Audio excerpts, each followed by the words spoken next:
Bienvenidos, queridos hermanos, a la reunión de entre semana, de la semana del 17 al 23 de agosto.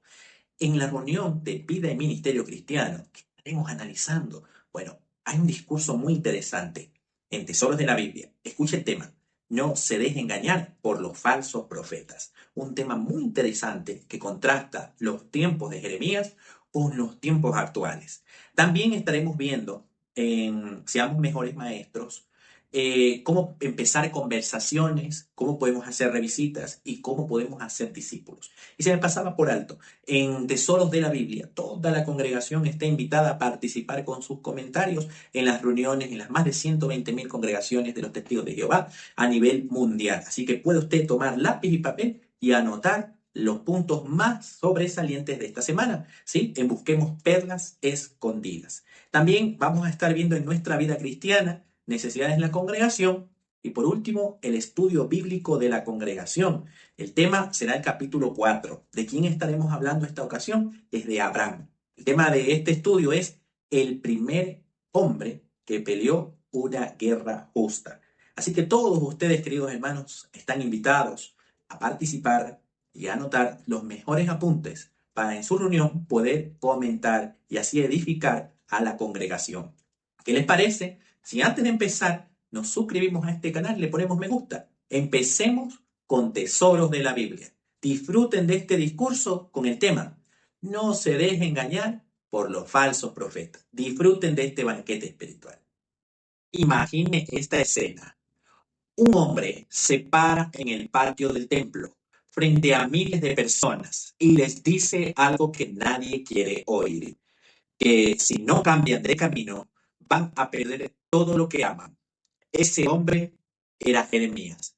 Y lo que dijo esa mañana no era una opinión ni una exageración. Era literalmente la diferencia entre la vida y la muerte para todo un pueblo. Hoy, miles de años después, seguimos enfrentando la misma pregunta que enfrentó el pueblo de Judá aquel tiempo. Sí, aquí vamos a escuchar, porque así como en el tiempo de Jeremías hubo voces verdaderas y voces falsas, hoy también existen personas que hablan en nombre de Dios sin tener ningún derecho a hacerlo. Y en este caso, aprender a distinguir entre una y otra puede literalmente salvar nuestra fe. Veamos tres cosas. El mensaje de Jehová, en el caso cuando le da a Jeremías, la mentira que los falsos profetas usaron para contradecirlo y cómo podemos nosotros hoy distinguir entre una instrucción que viene de Jehová y una que viene de los enemigos de la verdad. Pongamos en contexto. Estamos al principio del reinado de Joacim, hijo de Josías. Judá se encontraba en una condición espiritual lamentable. La adoración falsa, la injusticia y la desobediencia se habían normalizado entre el pueblo. En medio de esa crisis, Jehová le da a Jeremías una comisión durísima: pararse en el lugar más público y concurrido de esa nación, el patio del templo. ¿Para qué? Para advertir a la gente que si no cambiaban, la ciudad y el templo mismo serían destruidos, tal como había pasado en Silo. Escuchemos las palabras exactas que Jehová puso en boca de Jeremías. En Jeremías, el capítulo 26, los versículos del 2 al 6. Jeremías, capítulo 26, versículos del 2 al 6. Mire lo que menciona aquí. Esto es lo que dice Jehová: ponte de pie en el patio de la casa de Jehová y háblale a toda la gente de las ciudades de Judá que vienen para adorar en la casa de Jehová. Diles todo lo que yo les mandé. No te calles ni una palabra. Quizás escuchen y cada uno deje su mal camino. Y entonces yo cambié de opinión sobre la calamidad que tengo pensado mandarles por sus malas acciones. Diles, esto es lo que dice Jehová. Si ustedes no me escuchan y no siguen mi ley que les puse delante, y no escuchan las palabras de mis siervos, los profetas, a quienes les estoy enviando vez tras vez, a quienes ustedes no han escuchado, entonces yo haré que esta casa sea como Silo, y haré que esta ciudad sea un ejemplo de maldición para todas las naciones de la tierra. Hermanos, fíjense en algo importante. Jehová no le dio a Jeremías un mensaje de condenación sin salida. Le dio una advertencia con una puerta abierta. El versículo 3 lo deja clarísimo. Dice, quizás escuchen y cada uno deje su mal camino. Es decir, el propósito de esta instrucción no es destruir, sino salvar. Dios está dando a través de su profeta la oportunidad de corregir el rumbo antes de que fuera demasiado tarde. Esto nos enseña algo que se repite una y otra vez en las Escrituras. Cuando Jehová da una instrucción, por dura que parezca, siempre tiene como un propósito nuestro bien y nuestra protección. El problema no era que el mensaje fuera desagradable. El problema era si la gente iba a tener humildad de escucharlo. Pero no todos en Judá querían escuchar este mensaje. Y aquí es donde entra el segundo elemento clave de este discurso. Mientras Jeremías advertía al pueblo que se sometiera al yugo de Babilonia para poder seguir con vida, había otros hombres que también decían hablar de parte de Jehová, diciendo exactamente todo lo contrario. Escuchemos lo que Jehová dice, y él mismo sobre esos hombres, Jeremías, el capítulo 27. Y esta vez nos centraremos en los versículos 14 y 15. Mire lo que dice Jeremías, capítulo 27, versículos 14 y 15. No escuchen las palabras de los profetas que le dicen, ustedes no servirán al rey de Babilonia, porque si les están profetizando mentiras, y es que yo no los he enviado, afirma Jehová.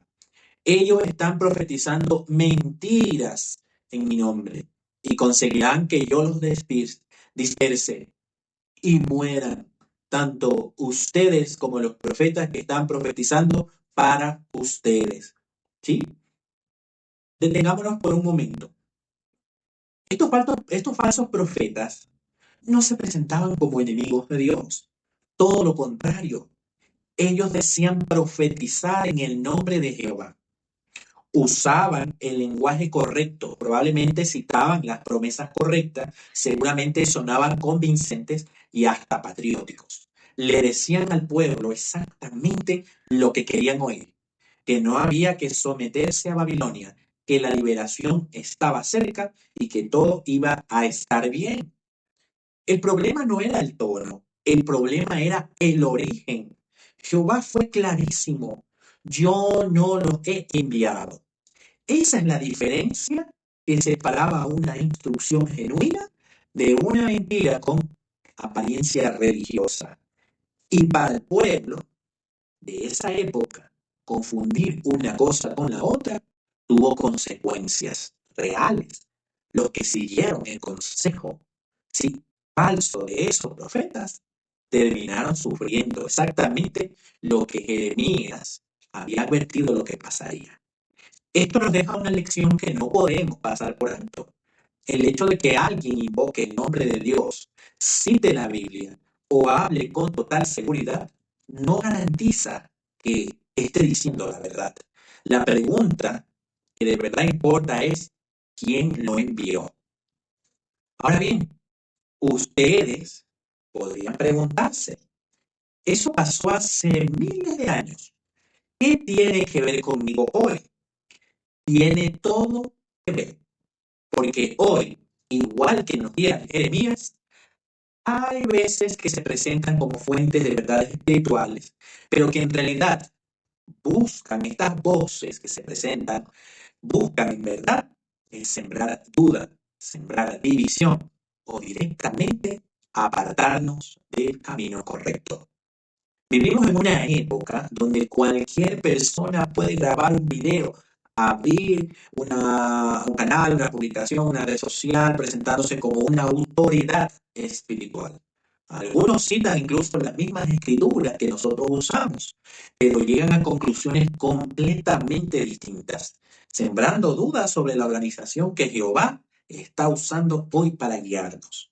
Entonces, ¿cómo usted puede distinguir si una instrucción viene realmente de la organización de Jehová o de los enemigos de Dios?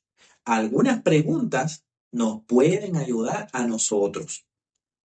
Esta información viene de una fuente que Jehová reconoce y ha usado consistentemente para alimentar a su pueblo, o viene de una voz externa que solo busca generar dudas.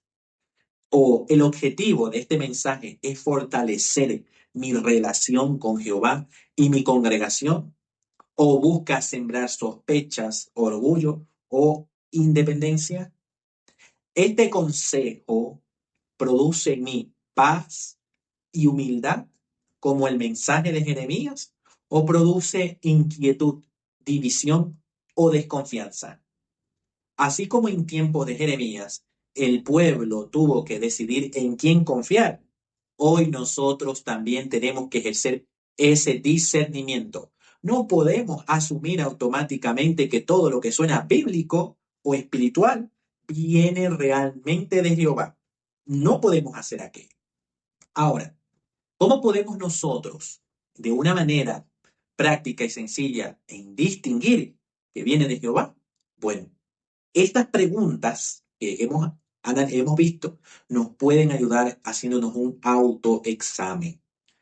Pero recordemos ahora, o regresemos a la escena inicial. Jeremías de pie en el patio del templo, entregando un mensaje que nadie, absolutamente nadie quería escuchar, pero que era exactamente lo que el pueblo necesitaba para sobrevivir. Los que tuvieron la humildad de escuchar, tuvieron la oportunidad de salvarse. Los que prefirieron creerle a los falsos profetas, sufrieron las consecuencias de su elección. El día de hoy, en estos tiempos, nosotros enfrentamos esa misma decisión, aunque en un contexto diferente. Vivimos rodeados de información, opiniones, voces que compiten por nuestra atención y por nuestra fe. La pregunta sigue siendo la misma, la que se hizo hace muchos siglos. ¿A quién vamos a escuchar? Que cada uno de nosotros tenga la humildad de Jeremías para aceptar las instrucciones que Jehová nos da, aunque a veces no sea fácil de oír, y el discernimiento necesario para no dejarnos de engañar por voces que solo se disfrazan de verdad. Si hacemos eso, estaremos protegiendo lo más valioso que tenemos, nuestra relación con Jehová. Muchas gracias, hermano, por desarrollar este tema. Ahora vamos a continuar con Busquemos Perlas Escondidas y vamos a tener la oportunidad de comentar en la preparación que hemos llegado. Bienvenidos, queridos hermanos, a Busquemos Perlas Escondidas. Antes de que toda la congregación participe con sus comentarios, vamos a leer lo que menciona Jeremías, el capítulo 26, los versículos 20 al 23. Mire lo que menciona aquí. Jeremías 26, versículos 20 al 23.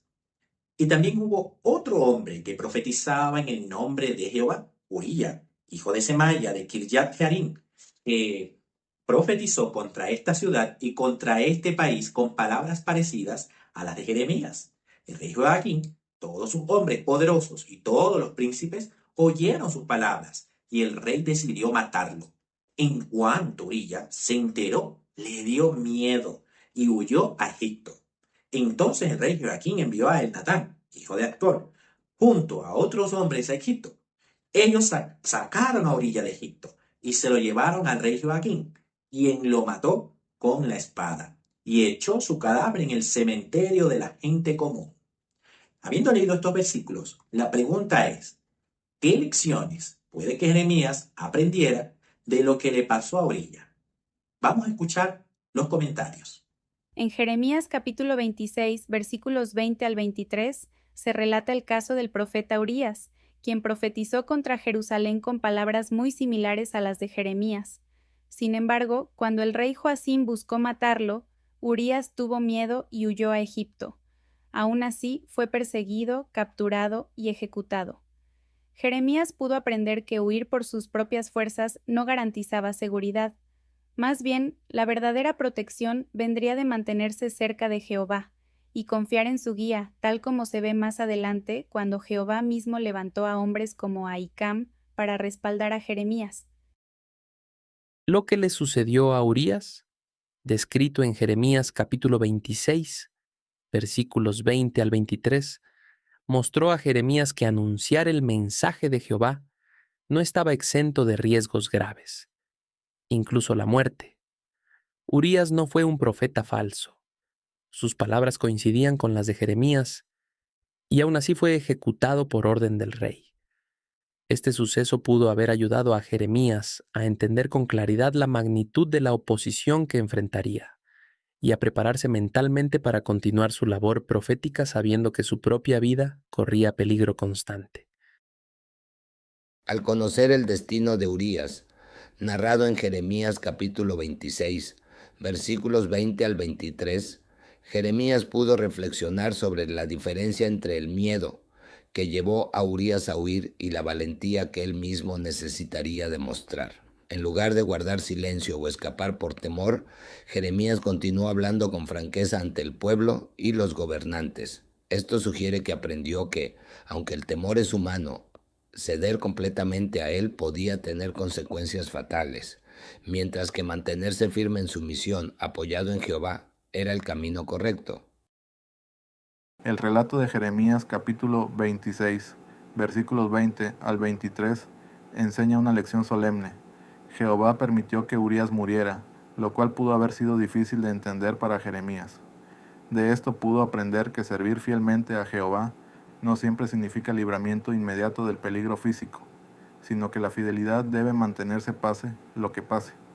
Esta comprensión, probablemente, fortaleció la determinación de Jeremías para seguir proclamando el mensaje divino, confiando en que, incluso ante la posibilidad de morir, permanecer fiel a Jehová tenía un valor eterno. Bien, ahora hay otra pregunta. ¿Qué perlas espirituales ha encontrado usted en la lectura bíblica de esta semana?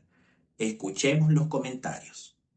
En Jeremías capítulo 26, versículos 2 y 3, Jehová le ordenó a Jeremías que hablara todas las palabras que se le mandaban, sin quitar ni una sola. Esto nos enseña que al enseñar la verdad bíblica, no debemos suavizar el mensaje para hacerlo más agradable, ni omitir partes incómodas.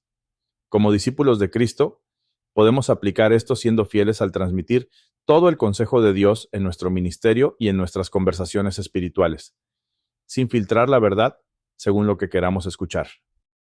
En Jeremías capítulo 26, versículos 12 y 13, cuando los sacerdotes y falsos profetas exigían su muerte, Jeremías respondió con calma, explicando que Jehová lo había enviado y exhortando al pueblo a corregir su conducta. Esta actitud serena, sin contraatacar con ira, es un ejemplo excelente para nosotros. Podemos aplicar esta lección manteniendo la compostura cuando enfrentamos críticas injustas por nuestras creencias, respondiendo con mansedumbre y razonamiento en lugar de con enojo. En Jeremías capítulo 26, versículos 15 y 16, los príncipes y el pueblo reconocieron que Jeremías no merecía la muerte porque había hablado en el nombre de Jehová. Esto muestra la importancia de escuchar los hechos antes de emitir un juicio. En nuestra vida diaria podemos aplicar este principio evitando sacar conclusiones apresuradas sobre otros y esforzándonos por ser justos e imparciales al evaluar situaciones dentro y fuera de la congregación. En Jeremías capítulo 26, versículos 17 al 19, los ancianos recordaron cómo el rey Ezequías, al escuchar la advertencia de Miqueas, sintió temor de Jehová y buscó su favor, lo cual evitó la calamidad. Esto nos enseña que reaccionar humildemente ante la corrección, en lugar de con orgullo, puede traer beneficios duraderos. podemos aplicar esta lección aceptando con humildad los consejos bíblicos que recibimos, aunque a veces sean difíciles de escuchar. En Jeremías capítulo 26, versículo 24, se menciona que Ahicam apoyó a Jeremías y evitó que lo entregaran a la multitud para matarlo. Esto nos recuerda que Jehová puede usar a personas fieles para proteger y animar a sus siervos en momentos difíciles. Podemos aplicar esta lección valorando el apoyo de nuestros hermanos en la congregación y también esforzándonos por ser ese tipo de apoyo para otros cuando enfrentan pruebas. En Jeremías capítulo 27, versículos 5 al 7, Jehová declaró que Él da la tierra a quien le parece bien, incluso a naciones paganas como Babilonia, por un tiempo determinado. Esto refuerza nuestra confianza en que Jehová tiene el control supremo sobre los asuntos humanos, aunque a veces no lo entendamos completamente. Podemos aplicar esta verdad recordando que, pase lo que pase en el mundo, Jehová permite las cosas dentro de su propósito y con un límite de tiempo establecido. En Jeremías capítulo 27, versículos 8 y 11, Jehová instruyó al pueblo a someterse al yugo de Babilonia, prometiendo que quienes lo hicieran permanecerían en su tierra. Esto enseña que, aunque una instrucción divina parezca contraria a lo que esperamos, someternos con fe trae beneficios a largo plazo. Podemos aplicar esta lección sometiéndonos a las disposiciones organizativas y a los principios bíblicos, aunque en el momento no comprendamos completamente la razón detrás de ellos. En Jeremías, capítulo 27, versículos 14 y 15, Jehová advirtió que no había enviado a los falsos profetas que profetizaban paz y liberación rápida, y que quienes los escucharan serían llevados al exilio junto con ellos. Esto nos enseña a examinar cuidadosamente lo que aceptamos como verdad espiritual. Podemos aplicar esta lección verificando siempre nuestras creencias con la Biblia y evitando dejarnos influir por ideas que suenan agradables, pero que no tienen respaldo bíblico sólido. En Jeremías capítulo 28, versículos 1 al 4, el falso profeta Ananías predijo que en solo 2 años los objetos del templo y los cautivos regresarían de Babilonia, contradiciendo el mensaje verdadero de Jeremías. Esto nos advierte sobre el peligro de aceptar expectativas no basadas en la palabra de Dios. Podemos aplicar esta lección evitando especular sobre fechas o sucesos futuros que la Biblia no confirma claramente y manteniendo expectativas realistas basadas en las Escrituras. En Jeremías capítulo 28, versículos 5 al 9, Jeremías respondió a Ananías con humildad, deseando que sus palabras fueran ciertas, pero recordando que el tiempo demostraría si un profeta había sido enviado verdaderamente por Jehová. Esta actitud equilibrada, sin reaccionar con soberbia ni con hostilidad, es digna de imitar. Podemos aplicarla siendo pacientes y prudentes al evaluar afirmaciones espirituales, dejando que los hechos y las escrituras confirmen la verdad con el tiempo. En Jeremías capítulo 28, versículos 15 al 17, Jehová anunció la muerte de Ananías por haber inducido al pueblo a confiar en una mentira, y éste murió ese mismo año. Esto nos muestra la seriedad con la que Jehová considera a quienes hablan presuntuosamente en su nombre. Podemos aplicar esta lección siendo cuidadosos de no atribuir nuestras propias opiniones a la voluntad de Jehová y hablando siempre con humildad y precisión al compartir puntos bíblicos. A lo largo de los capítulos 26 al 28 de Jeremías, vemos un patrón constante. El profeta enfrentó rechazo, amenazas de muerte y contradicción abierta, pero continuó cumpliendo su comisión sin desviarse. Esto nos enseña que la fidelidad a Jehová a veces implica perseverar en medio de la oposición, incluso cuando otros nos contradicen abiertamente. Podemos aplicar esta lección manteniéndonos firmes en nuestras convicciones bíblicas y en nuestro ministerio, sin permitir que el rechazo o la burla nos hagan abandonar nuestra fe. Muy bien, muchas gracias por haber prestado atención a esta parte. Continuamos con la reunión. Y muchas gracias, hermano, por desarrollarnos esta parte. Y también a ustedes, hermanos, por apoyarnos con sus buenos comentarios. Vamos ahora a continuar con la lectura de la Biblia. que es la última parte de Tesoros de la Biblia. La lectura está basada en Jeremías 28, 5 al 17. Entonces el profeta Jeremías se dirigió al profeta Ananías delante de los sacerdotes y de todos los del pueblo que estaban allí de pie en la casa de Jehová.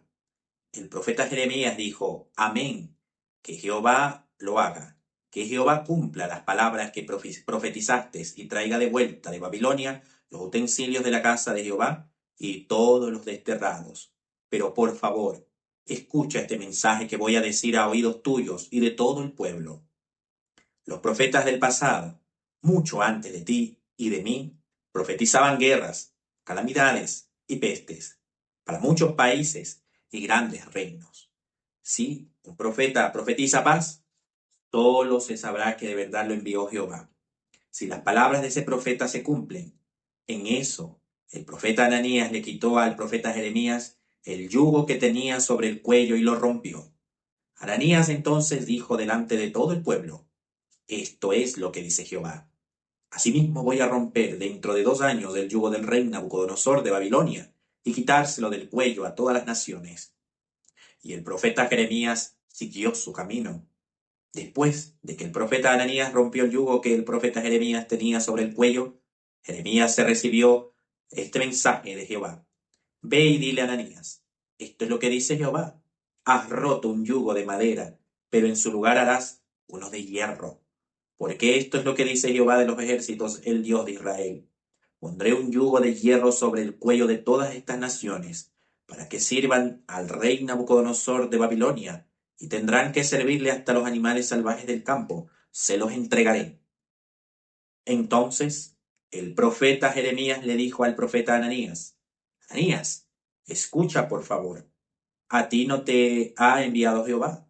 Tú has hecho que este pueblo confíe en una mentira. Por lo tanto, esto es lo que dice Jehová: Mira, te voy a eliminar de la faz de la tierra. Este año vas a morir, porque has movido la rebelión contra Jehová. Y el profeta Ananías murió aquel año en el 7º mes. Muchas gracias, hermano, por ayudarnos en esta lectura. Estar trabajando sobre la pronunciación correcta y respetar los signos de puntuación. Y vimos que se esforzó mucho por hacerlo, ¿verdad? Lo felicitamos por eso. Quizás más después de la reunión le demos algunas sugerencias. Vamos a continuar, hermanos, con el estudio bíblico de la congregación.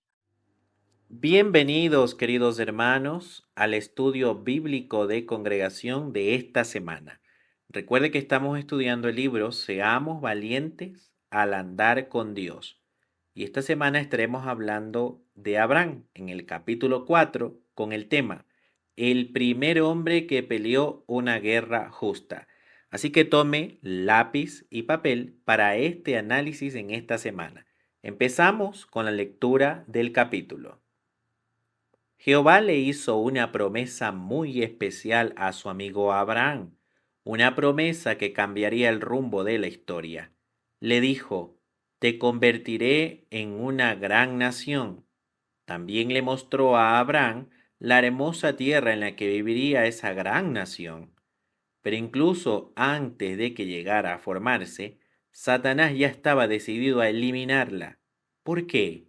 Porque el diablo sabía que de esa nación saldría la descendencia predicha que acabaría con él y su malvado gobierno.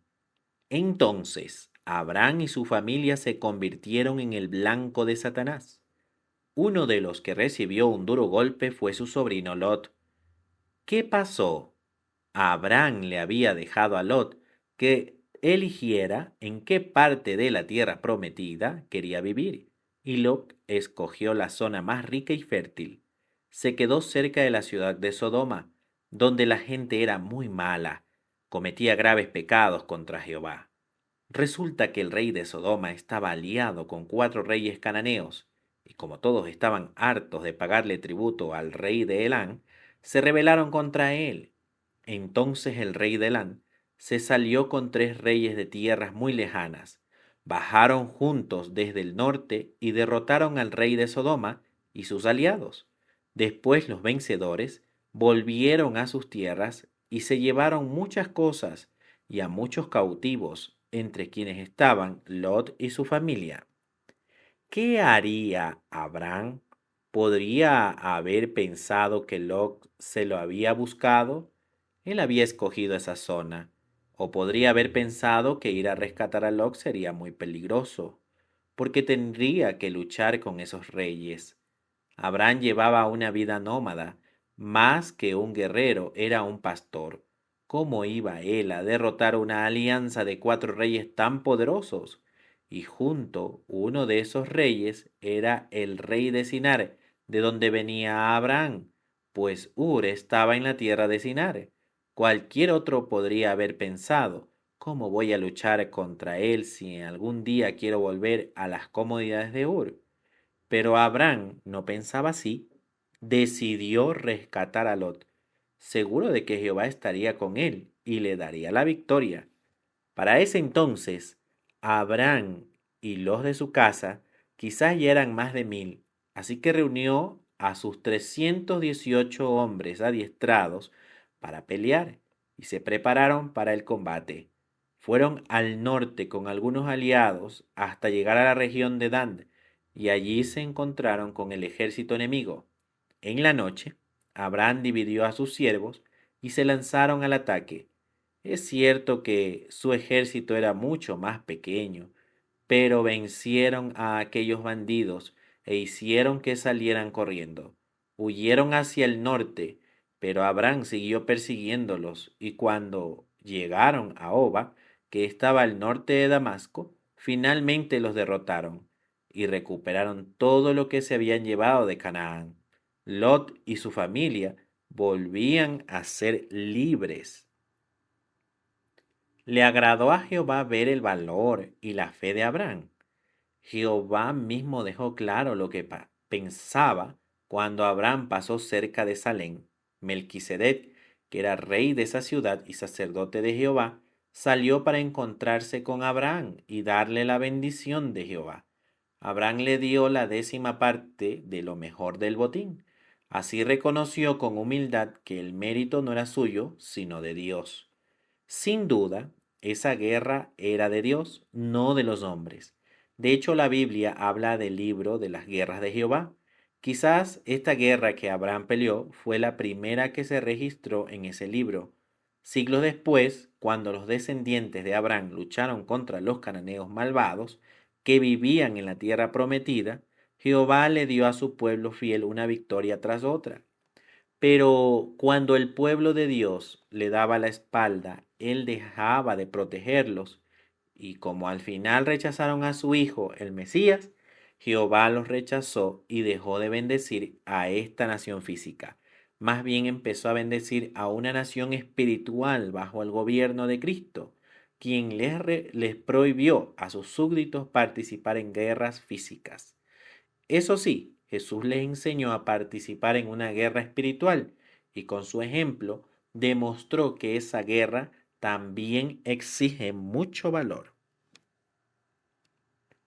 Antes de hacer las preguntas, vamos a ver lo que dice Génesis, el capítulo 14 y la lectura de los versículos del 1 al 24. Veamos lo que menciona aquí. Ahora bien, en los días del rey Amrafel de Sinar, del rey Arioc de Eleazar, del rey Kedorlaomer de Elán y del rey Tidal de Goyín, estalló la guerra entre esos reyes y el rey Bera de Sodoma y el rey Birsa de Gomorra y el rey Sinat de Agmac, el rey de Semeber y el rey de Seboyín y el rey de Belat, es decir, de Soar.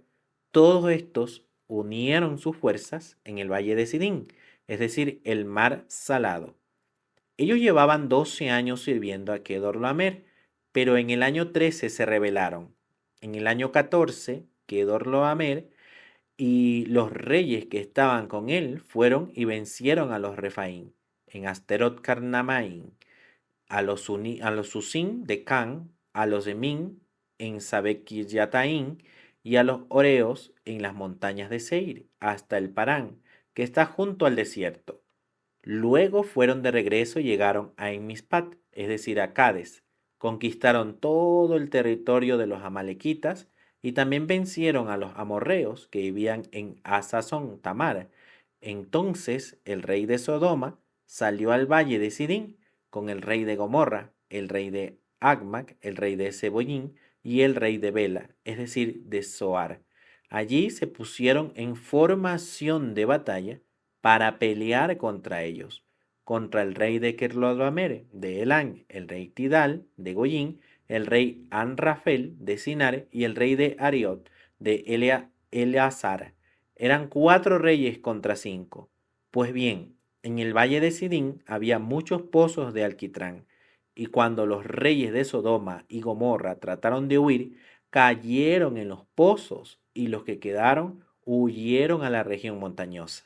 Entonces los vencedores se apoderaron de todos los bienes y los alimentos de Sodoma y Gomorra y siguieron su camino. Como Lot, el sobrino de Abraham, vivía en Sodoma, también los capturaron a él y se llevaron sus bienes y continuaron su camino.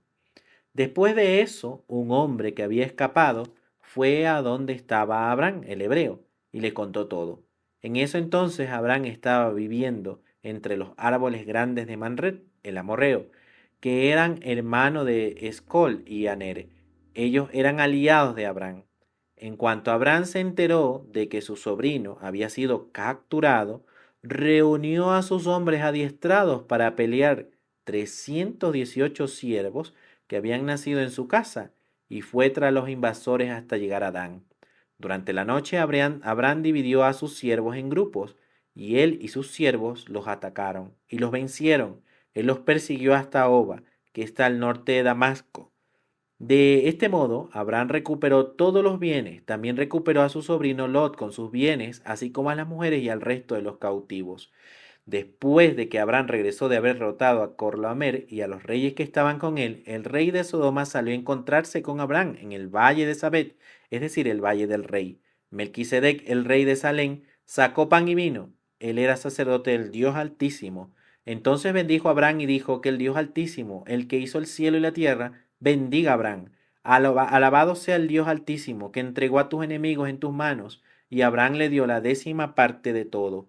Después de eso, el rey de Sodoma le dijo a Abraham, devuélveme a la gente, pero quédate con los bienes. Sin embargo, Abraham le dijo al rey de Sodoma, levanto la mano y juro ante Jehová, el Dios Altísimo, el que hizo el cielo y en la tierra, que no aceptaré nada tuyo, ni un hilo, ni la correa de una sandalia, para que luego no digas, Abraham es rico gracias a mí. Lo único que acepto es lo que ya se comieron mis hombres, pero deja que los hombres que fueron conmigo, Aner, Escol y Manred, se queden con su parte. Muy bien, vamos a ver también lo que dice Hebreos, el capítulo 7, los versículos del 1 al 4. Porque este Melquisedec, rey de Salem y sacerdote del Dios Altísimo, salió a encontrarse con Abraham cuando éste volvía de matar a los reyes. Él lo bendijo y Abraham le dio la 10ª parte de todo. En primer lugar, su nombre se traduce Rey de Justicia. Él también es Rey de Salem, es decir, Rey de Paz. Al estar sin padre, ni madre, ni genealogía, ni principio de días, ni fin de vida, pero al haber sido hecho parecido al Hijo de Dios, él sigue siendo sacerdote para siempre. Fíjense en lo importante que era este hombre al que Abraham, el patriarca, le dio la 10ª parte de lo mejor del botín. Muy bien, teniendo en cuenta la lectura del capítulo y la lectura de los versículos que hemos leído, haremos la pregunta. La pregunta es, ¿qué diría? ¿De qué maneras demostró valor Abraham durante esta etapa de su vida? Respuesta. Bueno, Abraham demostró valor al decidir y actuar cuando se enteró de que Lot había sido capturado. Él, en vez de quedarse tranquilo pensando que no era su problema, reunió a 318 hombres y dice que salió a enfrentar a 4 reyes poderosos. Eso requería mucho valor porque, humanamente hablando, las probabilidades estaban en su contra. Pero Abraham no confiaba en el tamaño de su ejército, sino que su confianza estaba en Jehová. Como leemos en Génesis, el capítulo 14, él persiguió a esos reyes hasta muy lejos, sin rendirse en el camino. Ese tipo de valentía nace de una fe profunda, no de la valentía natural de una persona. El valor de Abraham se ve también en que actuó de inmediato, sin perder tiempo, calculando riesgos. La Biblia dice que cuando supo lo que había pasado, armó a sus hombres adiestrados, y él no dudó ni se puso a buscar excusas. Muchas veces nosotros sabemos lo que debemos hacer, pero el miedo nos detiene. Abraham nos enseña que el verdadero valor no es la ausencia de temor, sino actuar a pesar de él, confiando en que Jehová está de nuestro lado cuando hacemos lo correcto. Otra forma en que Abraham demostró valor fue perseverando hasta el final, llegando hasta Oba, al norte de Damasco, sin abandonar la misión a mitad del camino. Eso nos enseña que el valor verdadero no es solo el impulso inicial, sino la perseverancia. ¿Cuántas veces empezamos algo con entusiasmo? Predicar con más regularidad, ayudar a un hermano necesitado, fortalecer nuestra vida familiar, pero abandonamos cuando se pone difícil. Abraham terminó lo que empezó y eso también requiere valentía espiritual. Pasamos ahora a investigar un poco más. ¿Cómo demuestra la arqueología la exactitud de este relato? Bueno, los arqueólogos han encontrado que los nombres de los reyes mencionados en Génesis capítulo 14, así como las rutas militares descritas, coinciden con lo que se sabe de esa época antigua en Mesopotamia y Canaán, ¿no? Esto refuerza que el relato no es una leyenda, sino un hecho histórico, registrado con precisión. Y es reconfortante saber que la Biblia, incluso en detalles que parecen pequeños, resulta ser exacta cuando la ciencia la examina con honestidad. También podemos decir que se han hallado antiguos textos y tablillas que confirman que en esa región existían alianzas y guerras entre reyes y ciudad, tal como describe la Biblia. Entonces esto demuestra que quien escribió Génesis no inventó una historia, sino que registró sucesos reales con conocimiento detallado de la política y la geografía de su tiempo. Esto fortalece nuestra confianza en que toda la Biblia es digna de confianza, incluso en los relatos que a veces algunos cuestionan. Muy bien, ahora hay otra pregunta.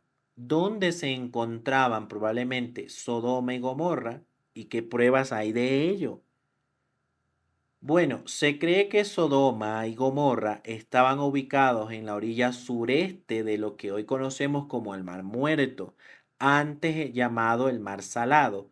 Todavía hoy se pueden encontrar palmeras, datileras y vegetación en esa zona, lo cual coincide con la descripción bíblica de que era una región fértil como el jardín de Jehová, según se menciona en Génesis capítulo 13. ¿Dónde se encontraba Salem?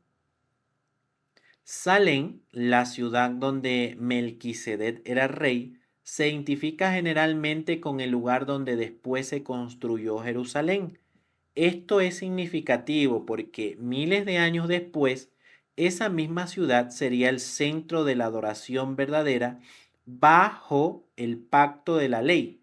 Más tarde, el lugar donde Jesús mismo enseñó y murió por nosotros.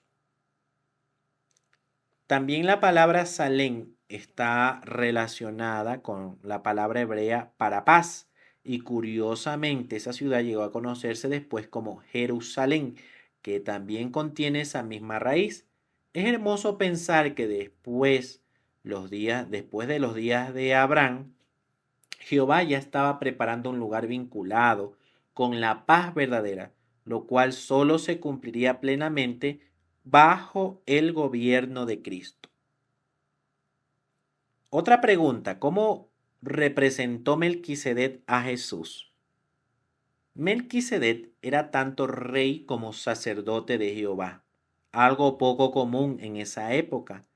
Esa doble función representa a Jesucristo, quien también gobierna como rey y sirve como sumo sacerdote de sus seguidores, según se explica en Hebreos capítulo 7. Esto nos recuerda que Jesús no solo tiene autoridad para gobernar, sino también compasión para ayudarnos como nuestro sacerdote.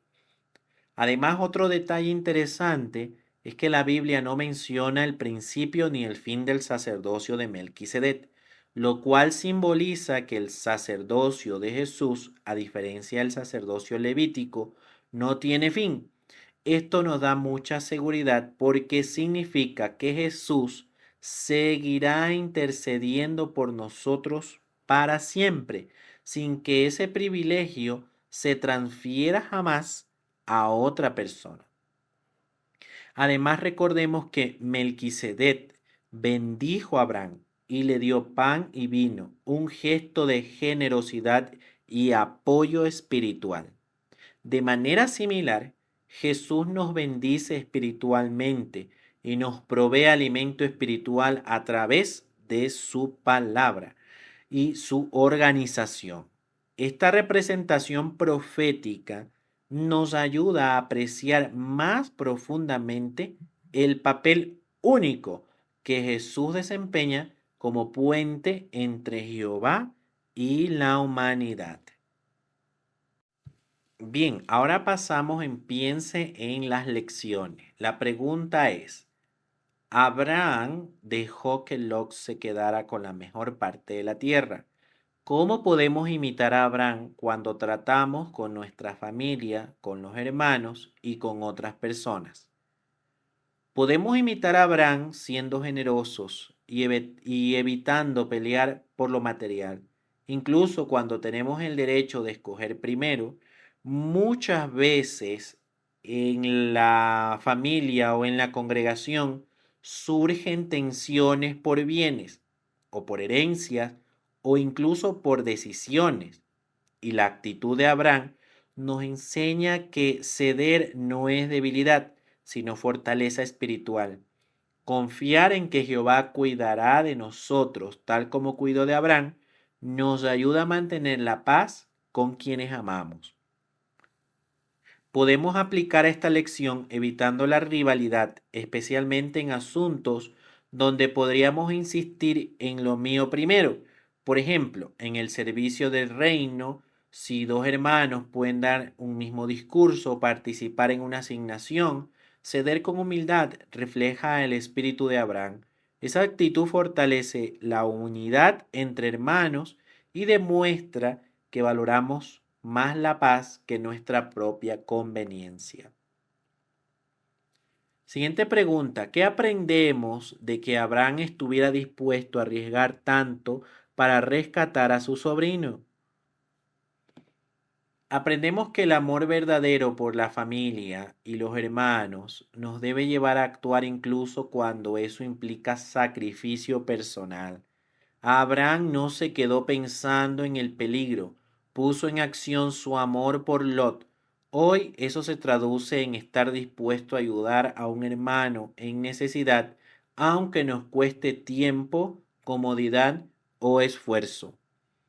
También aprendemos que el amor de Abraham no dependía de que Lot fuera perfecto. Lot había tomado una decisión egoísta al escoger la mejor tierra, pero eso no impidió que Abraham arriesgara todo por rescatarlo. Esto nos enseña a no condicionar nuestro amor por los demás, que se comporten siempre bien con nosotros. Siguiente pregunta. ¿De qué otras maneras puede usted copiar el ejemplo de valor de Abraham? Puedo copiar el valor de Abraham defendiendo mis creencias con firmeza, aunque eso signifique ser diferente a la mayoría. Así como él no dudó en enfrentar situaciones difíciles por hacer lo correcto, yo puedo mostrar valor al hablar de mi fe en el trabajo, en la escuela o al rechazar prácticas que no agradan a Jehová, porque otros no lo llegan a entender. También puedo mostrar valor al ayudar a alguien que está pasando por una dificultad, incluso cuando eso implica salir de mi zona de comodidad. Tal vez signifique visitar a un hermano enfermo, apoyar a alguien que está luchando espiritualmente o simplemente decir la verdad con amor, cuando esa necesidad sea en este caso necesario. El valor de Abraham no fue solo físico, sino también un valor que nace de poner a los demás en primer lugar. Veamos ahora el cuadro completo. ¿Qué me enseña este relato sobre Jehová? Este relato me enseña que Jehová es un Dios que apoya a quienes actúan con valentía y fe, incluso cuando enfrentan situaciones que parecen imposibles. Jehová le dio la victoria a Abraham no por la fuerza de su ejército, sino por su lealtad. Esto me da la seguridad de que Jehová también estará conmigo cuando actúe con fe genuina. También aprendo que Jehová valora profundamente la lealtad familiar y el amor por los demás. Él permitió que Abraham rescatara a Lot, mostrando que le importa lo que nos importa a nosotros. Esto me ayuda a ver a Jehová no como un Dios distante, sino como alguien involucrado en los detalles de nuestras relaciones y nuestras luchas personales. Este relato también me enseña que Jehová recompensa la humildad, como se ve en que Abraham le dio la 10ª parte del botín a Melquisedec, reconociendo que la victoria vino de Jehová, no de su propia fuerza. Esto me recuerda que debo dar siempre el crédito a Jehová por las cosas buenas que logro en vez de atribuírmelas a mí mismo. La siguiente pregunta es: ¿cómo se relaciona este relato con el propósito de Jehová y el tema principal de la Biblia? Bueno, este relato se relaciona directamente con las promesas de Jehová de la descendencia mencionada en Génesis capítulo 3, versículo 15. Satanás quería destruir la línea familiar de Abraham. ¿Para qué? Para impedir que naciera esa descendencia prometida que finalmente resultó ser Jesucristo. Al proteger a Abraham y a Lot, Jehová estaba protegiendo el cumplimiento de su propósito principal, el aplastamiento de Satanás. También se relaciona con el tema de la soberanía de Jehová. Este relato muestra que aunque los reyes humanos luchan por poder y territorio, es Jehová quien realmente determina los resultados cuando su propósito está en juego. Esto nos refuerza el tema central de la Biblia, que Jehová tiene el derecho de gobernar y su propósito siempre se cumple, sin importar lo que hagan los hombres o Satanás. Además, la figura de Melquisedec conecta este relato con el papel de Jesús como rey y sacerdote, tema que se desarrolla más adelante en toda la Biblia, especialmente en Hebreos. Esto muestra que incluso en un evento tan antiguo, Jehová ya estaba dejando pistas proféticas sobre cómo cumpliría su propósito a través de su Hijo. Siguiente pregunta. ¿Qué me gustaría preguntarles a Abraham y a Lot cuando resuciten? Bueno, me gustaría preguntarle a Abraham qué sintió exactamente en el momento en que decidió salir a rescatar a Lot, sabiendo que enfrentaría a reyes tan poderosos. Me gustaría saber si tuvo miedo y cómo logró superar ese temor confiando en Jehová para poder aplicar esa misma actitud en mis propias pruebas de fe. Además, me gustaría preguntarle a Lot cómo se sintió al ser rescatado después de haber tomado una decisión egoísta al escoger la mejor tierra. Me interesaría saber si eso cambió su forma de ver a su tío Abraham y qué aprendió sobre el perdón y la generosidad a raíz de esa experiencia. Muy bien, queridos hermanos, hemos llegado al fin de este estudio bíblico de esta semana. Recuerden, hemos estado hablando de Abraham, el primer hombre que peleó una guerra justa, tal como lo dice el título de este capítulo. Espero que todos ustedes puedan haber sacado provecho a este estudio. Conmigo será hasta la próxima y que tengan un excelente fin de semana y excelente día. Cuídense mucho.